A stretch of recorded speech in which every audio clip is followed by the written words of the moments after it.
Hey guys, today I have with me the Samsung Galaxy S22 Ultra 5G. The smartphone offers a 6.8-inch dynamic AMOLED display having a pixel density of 501 ppi. Samsung Galaxy S22 Ultra 5G has a bezel-less punch-hole display with Corning Gorilla Glass protection. On the right spine, you will find the power button and volume rocker. The bottom of the phone features a USB Type-C port, SIM tray, built-in S Pen and a speaker grill. Samsung Galaxy S22 Ultra 5G comes with a 108 megapixel quad camera setup at the back. On the bottom, you'll see the Samsung branding. So that's all as far as the design is concerned. Now, let's get into the details about the internals. The Samsung Galaxy S22 Ultra 5G comes with a Qualcomm Snapdragon 8 Gen 1 chipset with 4nm fabrication. For multitasking, you will get 12GB of RAM and the internal capacity of the smartphone is 256GB. Samsung Galaxy S22 Ultra 5G offers a 5000 mAh battery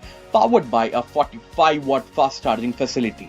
Coming to the camera specs, the phone features a 108 megapixel quad camera setup and includes a 108 megapixel primary camera supported by a 12 megapixel ultra wide angle camera, a 10 megapixel telephoto camera and a 10 megapixel periscope telephoto camera. Also, the phone offers a 40 megapixel front camera. The software version of Samsung Galaxy S22 Ultra 5G is Android 12 with Samsung One UI. So guys, that's it for Samsung Galaxy S22 Ultra 5G. Thank you so much for watching this video.